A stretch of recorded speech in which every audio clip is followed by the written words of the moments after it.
Hey, it's Dr. Ron Kaiser here to talk about the most important four words that really exist out there. They make up the most important phrase, a four-word phrase, namely, what can go right?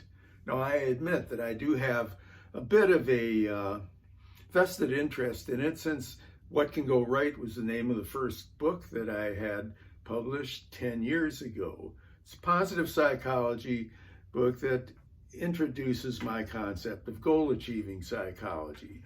But more important than the book is the phrase, what can go right?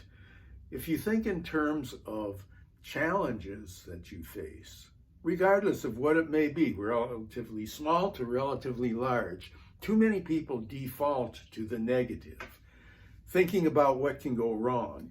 In fact, during my history as a psychologist, I've been one for more than 5 decades, and just intuitively over time, when people were faced with challenges, when they were struggling with different things, I would raise the question, what can go right?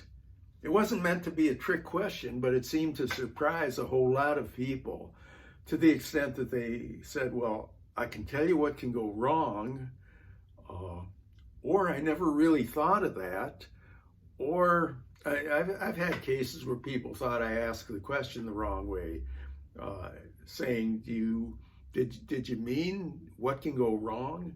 No, I mean what can go right, because I think that anytime you're faced with a challenge, there's no guarantee that anything is going to go right, but you really want to be able to acknowledge the possibility that it can. If you think in terms of what can go right, it does a few major things for you. Number one, it enables you to take some really healthy risks, to be able to say, yeah, if I apply for that job, I may not get it. If I ask that woman out, she may reject me. If I speak on the stage, I might make a fool of myself, but I might not. And if we acknowledge the fact that we might not, then that can help us. And so we can take reasonable risks. I'm not talking about crazy ones, but reasonable ones, where the consequences aren't terrible and where you have a chance of getting it right. Another really important thing about it, about asking what can go right, is that it defaults to activity. In other words, if you're thinking about what can go right, then rather than passively waiting for something to happen to you, you can actively take the approach of trying to solve the problem. And there's a whole lot better chance of mastering it if you try to solve it. The other thing that I think is critically important is if you're thinking about what can go right, it prevents ruminating about what can go wrong.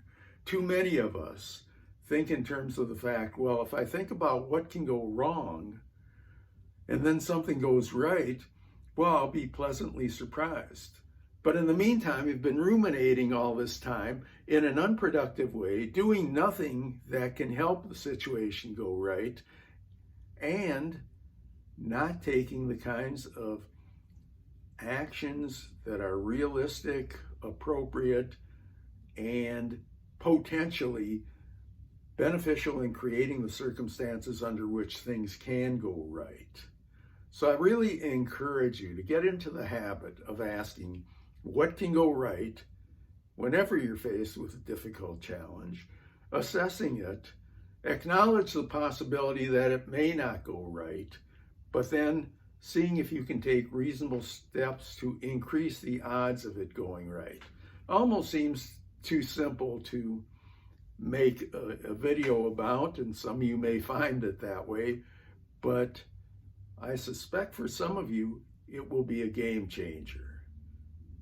Remember what can go right, the 4 most important words that you can carry around with you.